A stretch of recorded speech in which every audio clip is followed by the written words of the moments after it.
Pessoal, tudo bem? Hoje eu vou deixar então a gravação aí pra vocês da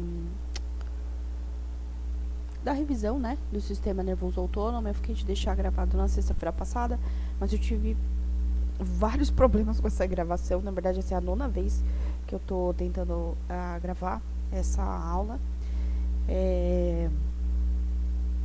Que é um tema importante pra gente começar aí na sequência dar início ao estudo de algumas outras vísceras, tá? Então, sempre a gente vai estar relembrando o sistema nervoso autônomo, porque ele participa de muitas outras funções, né? Primeira informação que a gente precisa relembrar a respeito dessa divisão específica do sistema nervoso é que ele é totalmente involuntário, ou seja, a gente não consegue controlar, tá? Diferente do músculo esquelético, que nós temos voluntariedade de fazer funcionar, relaxar e tudo mais, e contrair, esse não, esse a gente não consegue. Só quem consegue é Dalai Lama. O resto ninguém mais consegue. A função dele nada mais é que controlar a homeostase do organismo, ou seja, o controle do funcionamento das vísceras, tá? Então, todas as vísceras recebem uma ponte, né, uma terminação ali nervosa relacionada ao sistema nervoso autônomo. Bom, então a gente vai começar primeiro fazendo a primeira subdivisão, né, desse sistema, para só relembrar alguns conceitos. Então, o sistema nervoso autônomo, ele é dividido em simpático, parasimpático, e aí existe uma terceira divisão ali que a gente vai falar bastante nesse começo de semestre, que é uma divisão extremamente específica, tá? Que está relacionado ao trato gastrointestinal, mais especificamente aos intestinos, que é o sistema nervoso autônomo entérico. Ele é extremamente local e ele tem uma importância muito grande para a gente na medicina veterinária, porque vocês vão ver que algumas espécies dependem muito desse sistema funcionar direitinho para que tudo continue ali na sua paz, né, de homeostase. Então, duas espécies que dependem muito desse sistema para que tudo funcione são os equinos e os felinos, tá? Então, vocês vão ouvir muito os professores de grandes animais, professora Daniele, professor Paulo Grisca, falando de sistema nervoso autônomo entérico, que é extremamente específico. Então, o intestino do cavalo, ele depende muito de uma movimentação, extremamente regular, para que tudo funcione, para que tudo progrida de região oral para a região aboral, tá? O cavalo, ele é muito sensível a qualquer alteração nesse trânsito, que a gente chama de trânsito gastrointestinal. Então, ele precisa que isso esteja funcionando muito bem para que ele consiga viver bem. Porém, o sistema entérico, né, o sistema nervoso entérico do cavalo, ele é muito sensível a qualquer alteração, seja o estresse, seja a dor, seja a condições de distensibilidade de alça intestinal. Ele é muito sensível a isso. Então, a gente sempre está se preocupando com o retorno dessa atividade para que o animal se restabeleça. O gato, a gente esquece um pouco dele, mas ele também depende de um sistema nervoso autônomo entérico funcional para que ele consiga defecar e retirar ali o bolo fecal. O gato, ele não bebe água, isso é comportamento da espécie, ele tem o hábito de não beber muita água. Então, no cólon, que é a região onde a gente absorve mais água, para o gato é uma região que ele perde água. E aí o bolo fecal vai ficar mais difícil de ser eliminado. Por isso que ele depende muito de um funcionamento local para conseguir defecar. Então, patologias relacionadas ao cólon no gato são extremamente comuns. Assim como no equino também o colo é extremamente comum, tá? Hoje o meu foco não vai ser falar desse sistema, porque ele é específico. Então, nós vamos revisar o sistema simpático e o sistema parasimpático. Bom, se a gente for relembrar lá da fisiologia geral, né, o primeiro semestre que vocês tiveram, essa comunicação entre o sistema nervoso central e a divisão do sistema nervoso autônomo, ela é feita por duas vias de informação.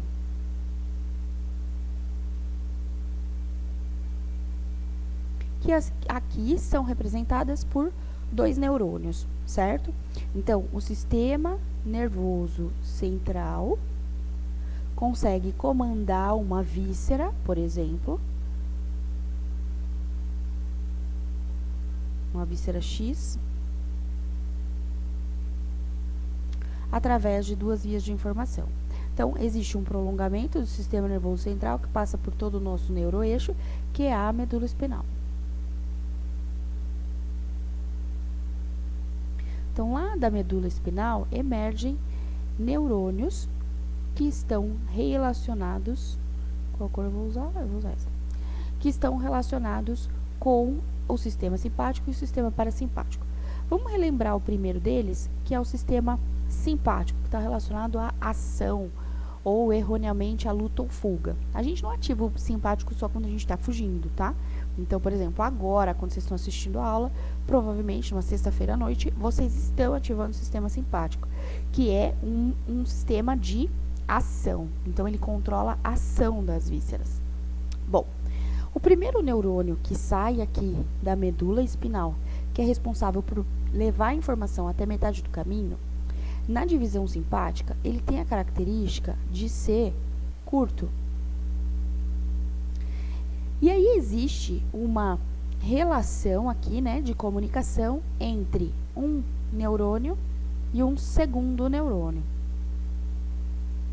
Então, esse segundo neurônio, que é responsável por levar a informação até a víscera, ele tem a característica de ser longo.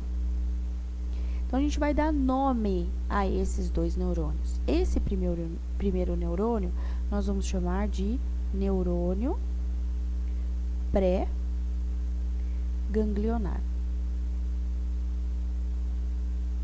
E esse segundo neurônio de neurônio pós-ganglionar. Ganglionar. Então, característica do simpático é que o primeiro é curto e o segundo é longo. Por que eles se chamam de pré-ganglionar e pós-ganglionar? Porque entre eles existe esses corpos de neurônios, fazem com que aqui no meio do caminho tenha uma estrutura um pouco mais espessada, que são os gânglios.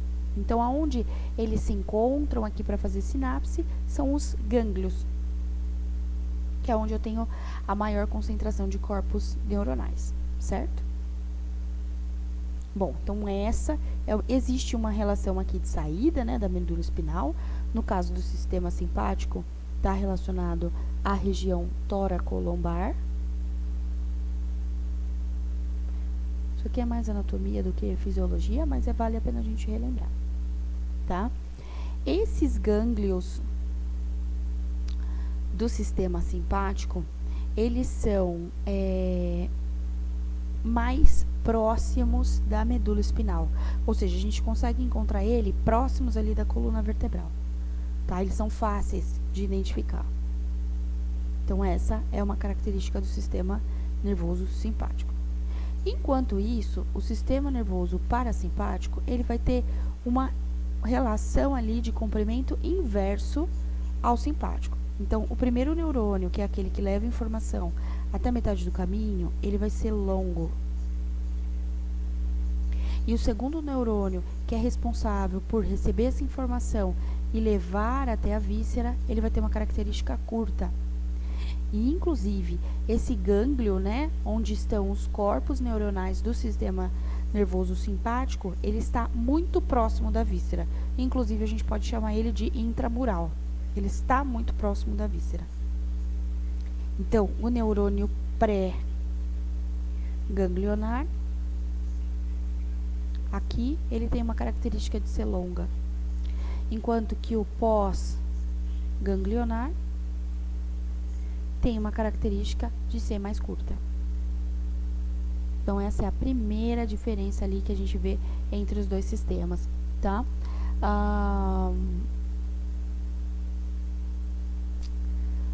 Os neurônios pré-ganglionares do sistema parasimpático, eles emergem de 2 lugares. Do tronco encefálico, ou seja, eles ficam mais cranialmente que o simpático, e alguns da região sacral. Então, a gente fala que, na verdade, eles são crânio-sacrais, né? Beleza até aqui? Bom, então vamos relembrar agora como que é o funcionamento dessa comunicação entre neurônios. Uma coisa que é igual, né, entre os dois sistemas é que o mensageiro entre o neurônio pré e o neurônio pós, então aqui a gente vai falar dos mensageiros do sistema nervoso autônomo, que são os neurotransmissores e receptores. Esses segundos de maior importância pra gente. Mas o primeiro também, vai os dois. Pra não ficar com invejinha, né? Então, uma característica que é igual no sistema nervoso simpático e no sistema nervoso parasimpático é que entre o neurônio pré e o neurônio pós, essa comunicação aqui, ela é igual. Não é no mesmo lugar, mas ela é exatamente igual. O mecanismo é o mesmo, tá? Então, vamos fazer um zoom para entender o que é que acontece aqui. Zoom JF. Zoom do João Flávio. Então, vamos deixar grandão. Opa, ficou feio demais meu neurônio, acho que tá patológico. Então, entre o neurônio pré e o neurônio pós, existe uma comunicação aqui. Como que é feita essa comunicação? Eles não estão juntos, tá? Eles estão sempre assim separados. Então, o neurônio pré, ele libera uma molécula, que aqui é chamado como um neurotransmissor, para esse espaço, que é a fenda sináptica. Nesse caso, entre neurônio pré e neurônio pós, o neurotransmissor que é responsável por essa comunicação é a acetilcolina. A acetilcolina liberada aqui na fenda, ela vai agir especificamente em um grupo de receptores aqui no neurônio pós. Esses receptores, eles levam um nome de acordo com o neurotransmissor que ele se liga. Então, existe uma relação aqui de proximidade, de intimidade entre essas duas regiões. Esses receptores são chamados de receptores do tipo colinérgico. Colinérgico porque tudo que é colinérgico significa que tem a sua ação mediada ali por uma acetilcolina. Esses receptores, eles têm uma característica de parecerem um funil. Então, eles permitem passagem de moléculas quando eles são ativados. Então, quando a acetilcolina se liga aqui a esses receptores, o que é que acontece? Eles abrem um canal, né, como se fosse um funil, de entrada de sódio. Também ocorre uma saída de potássio em menor quantidade, mas a entrada de sódio vai ser muito maior aqui. Por que que a entrada de sódio tem que acontecer no neurônio pós? Porque essa é a característica de ativação do mecanismo de ação por potencial de membrana, né? Então, quando entra carga positiva dentro de um neurônio, isso estabelece um perfil ali de potencial de ação. Então, isso vai se propagar ao longo de todo o neurônio até chegar aqui, ó. Aí, aqui, entre o neurônio pós e o órgão-alvo, a conversa muda. Vai ser diferente entre os dois sistemas.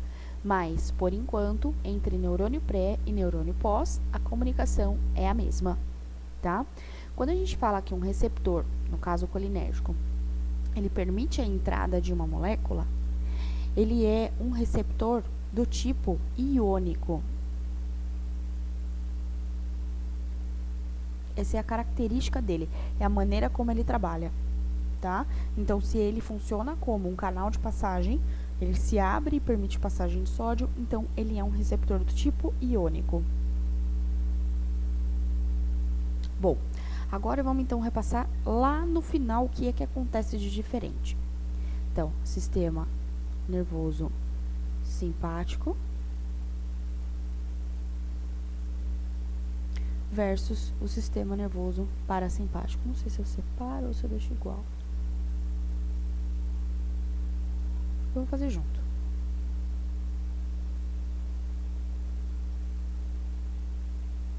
Então, simpático versus parasimpático. No sistema nervoso simpático, o que é que acontece? Entre o neurônio pós e o órgão-alvo, aí a gente está falando de vários órgãos, tá? Todas as vísceras, então coração, fígado, rins, bexiga, tudo, tá? Então aqui existe essa comunicação entre todas as vísceras. Os neurotransmissores que são liberados...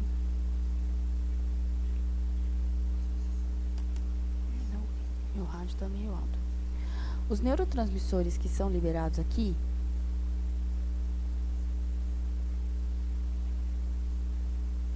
eles são conhecidos como uma família, um conjunto aqui de famílias, que são as catecolaminas.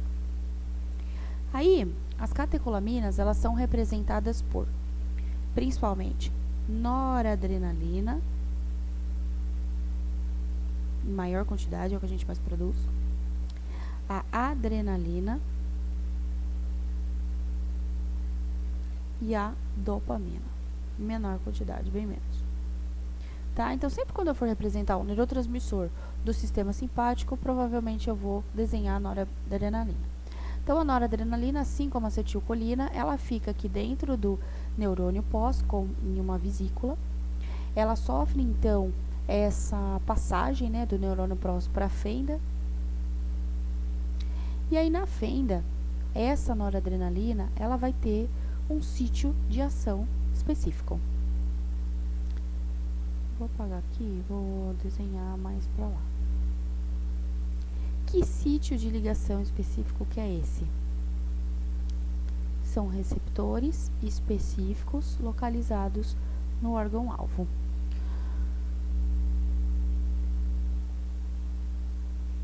Que cor que eu faço? Que cor que eu faço? Eu vou fazer branco mesmo.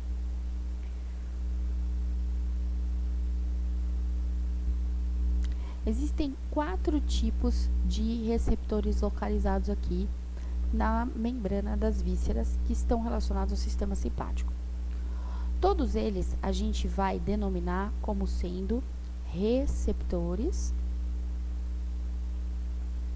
adrenérgicos. Então, é uma família. E aí eles vão receber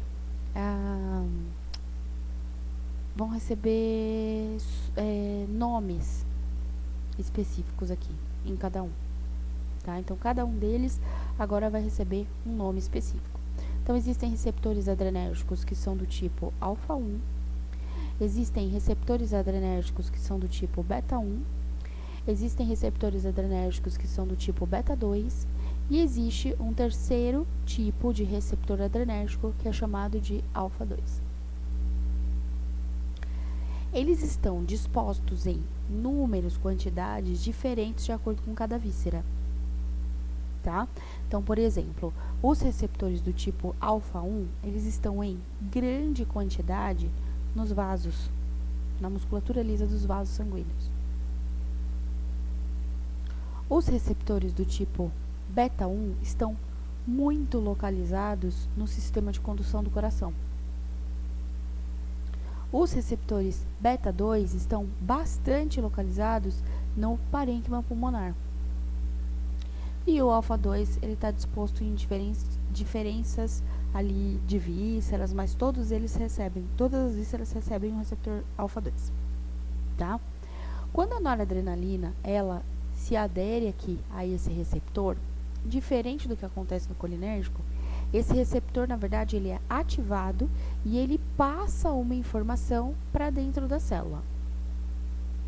Tá? Então, existe como se fosse um telefone sem fio. Então, nada entra por eles. Receptores adrenérgicos não permitem passagem, eles não são iônicos. Então, eles enviam uma informação para dentro da célula para fazer determinada função, tá? Então, vai ter uma função específica para vasos, uma função específica para o coração, uma função específica para o pulmão, uma função específica para o ocular e assim por diante. Todos eles têm uma afinidade pela noradrenalina. Porém, esse último aqui, ele tem uma afinidade pela noradrenalina, mas ela nunca vem aqui primeiro, ela vem primeiro nos outros três, tá? O mecanismo o efeito desse receptor alfa-2, ele não está relacionado a passar uma informação para frente e fazer a célula funcionar, tá? Porque, na verdade, aqui a célula vai funcionar, a célula do coração vai funcionar, a célula pulmonar vai funcionar. O objetivo do receptor alfa-2 é promover um feedback negativo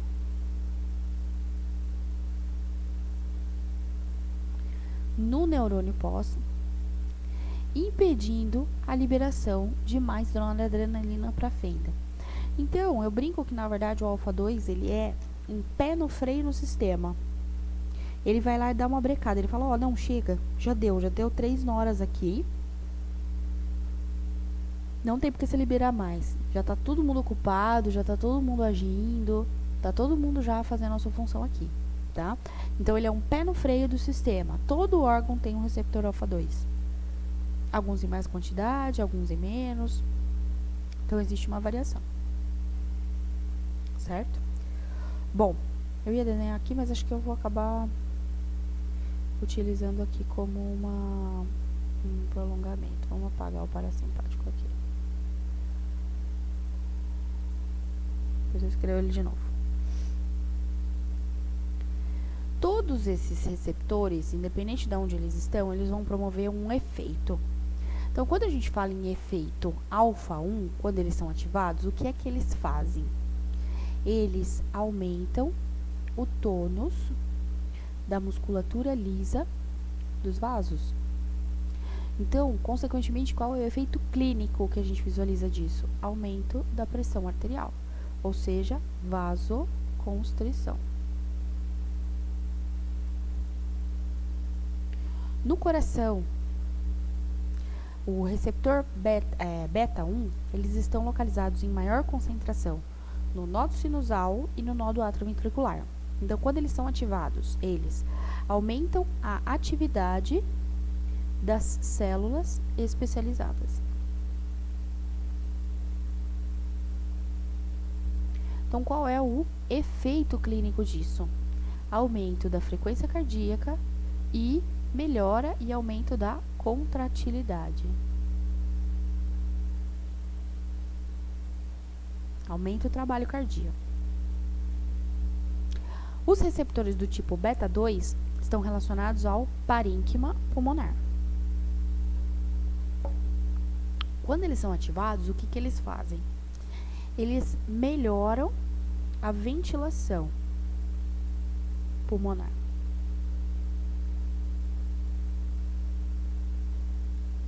Ou seja, o que é que clinicamente a gente vai observar de efeito? Vamos pensar só o seguinte, eu estou falando aqui que é uma ativação de um sistema que vai promover ação. Para eu agir, eu gasto mais energia. Se eu gasto mais energia, eu preciso de mais substrato. E o substrato para obter energia é oxigênio, certo?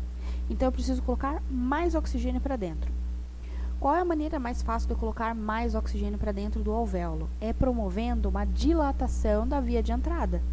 Então, um dos efeitos clínicos relacionados à ativação de receptores beta 2 é a broncodilatação. Broncodilatação significa que o bronco vai estar maior, mais aberto, ao invés de fechado. Então, vai entrar mais oxigênio por aqui.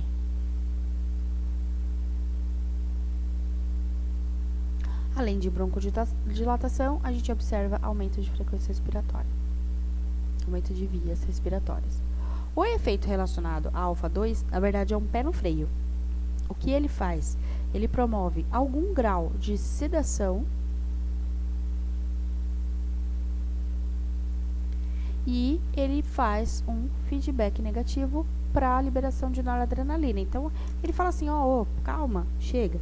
Só que ele nunca vai ser o primeiro a ser ativado, tá? A noradrenalina, ela tem uma afinidade maior por alfa 1, beta 1 e beta 2 sempre. Quando todos os sítios estão ocupados, aí ela passa a ocupar o receptor alfa 2 também. Então, essa é a ação, a atividade, né, relacionada ali ao sistema simpático. Então, tudo aumenta, né? Pressão aumenta, frequência aumenta. E aí, isso está relacionado à ação do organismo. Só por uma questão, né, de definir receptores. Como esses receptores, eles não deixam ninguém passar, vocês estão vendo que eles funcionam como um telefone sem fio. Eles recebem uma informação e eles passam essa informação lá para dentro, sem que ninguém passe, noradrenalina, nada, tá? Essa característica de receptores que só passam uma informação é uma característica de receptores do tipo metabotrópicos.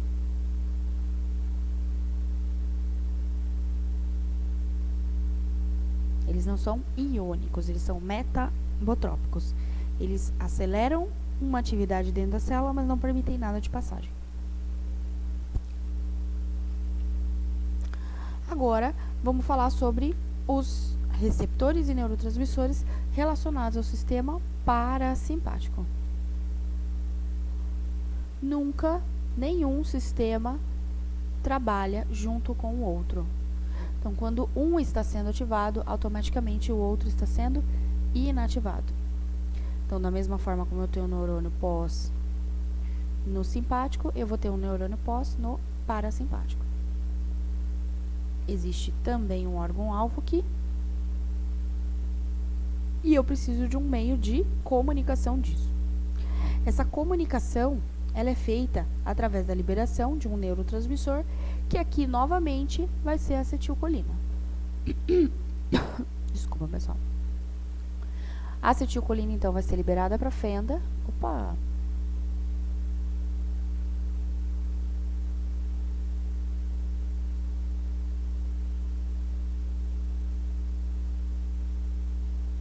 E quando liberada, ela vai ter um sítio de ligação aqui no órgão-alvo. Aqui é que difere do resto.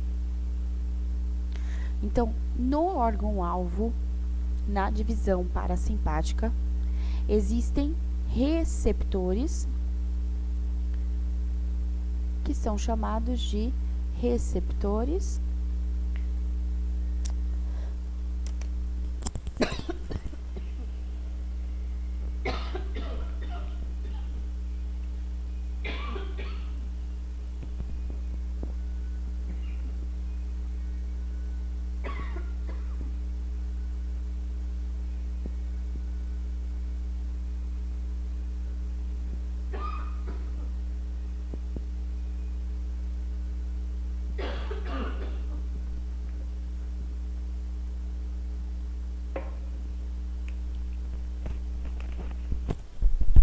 Eita, marvada!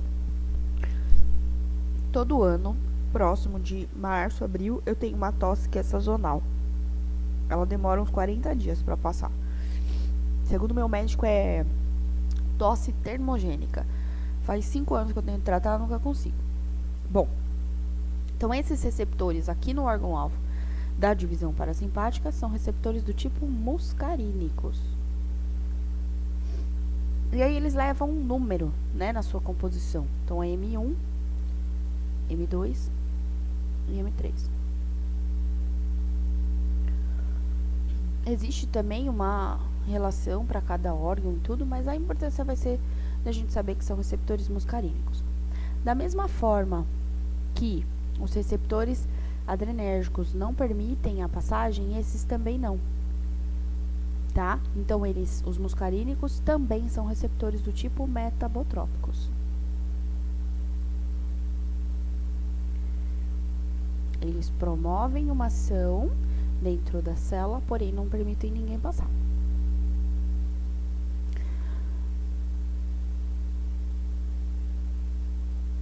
Todo órgão-alvo tem receptores para a divisão parasimpática quanto para a divisão simpática. Então, por exemplo, no coração nós temos receptores adrenérgicos e receptores muscarínicos. O que vai diferir de qual é que vai ser ativado é o neurotransmissor liberado. Porém, quando um está sendo ativado, obrigatoriamente o outro está sendo inativado. Não existe uma relação, né, de efeito paralelo. Sempre um vai estar inativado quando o outro funciona. Aí, a título de curiosidade de utilização de vocês depois lá na frente, na clínica, eu sempre falo que eu gosto muito da toxicologia porque é uma clínica médica que envolve muito desafio. Às vezes é só você saber interpretar alguns detalhes. Tem um detalhe muito importante quando a gente vai atender pacientes intoxicados, dependendo do veneno, dependendo do rodenticida que for utilizado, a gente já sabe por uma informação muito básica que esse paciente está intoxicado e que esse efeito é parasimpático, tá? A gente precisa relembrar da relação do sistema nervoso autônomo com os olhos. O olho ficou meio torto aqui, mas tudo bem. Quando nós não estamos em luta ou fuga, ou seja, a gente não está estressado nem nada disso, eu não preciso ampliar o meu campo visual, certo? Eu posso ver menos, ver só o que está na minha frente, está tudo bem. Para isso, para que meu campo visual não esteja tão aumentado, a nossa pupila vai estar menor. Então, a pupila, na verdade, ela não é nenhuma estrutura anatômica. Ela é um espaço composto por quem?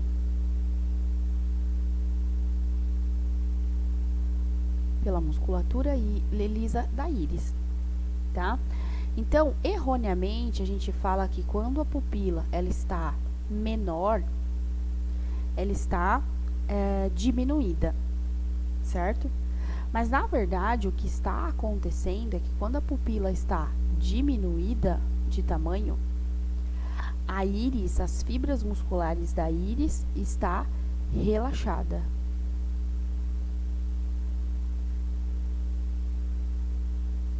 Então, se a musculatura lisa da íris está relaxada, a pupila está pequena.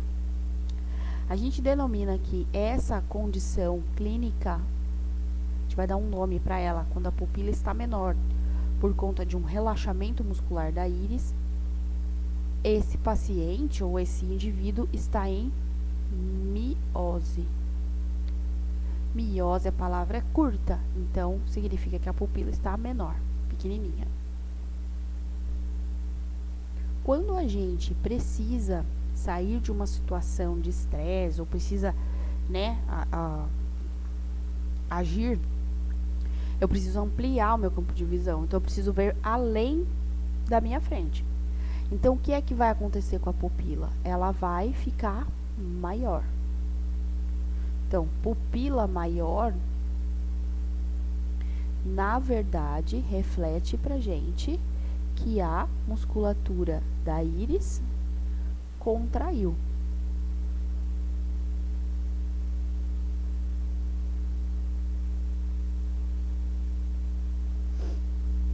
Então, se ela contraiu, ela deixou esse espaço, né, maior. Então, a pupila, quando está maior e a íris está contraída, a gente diz que esse indivíduo está em midríase. Palavra maior, pupila maior. Palavra menor, pupila menor. Como é que a gente sabe por um movimento, por uma resposta, né, de musculatura lisa, se o indivíduo ele está sob efeito parasimpático ou se ele está sob efeito simpático? Através desse efeito de relaxamento e contração. Então, quando o campo visual aumenta e o indivíduo está em midríase, ele está sob efeito ou sob a atividade do sistema simpático. Enquanto que, quando é o inverso, a pupila está menor e a íris está relaxada, esse indivíduo está sob efeito parasimpático exacerbado.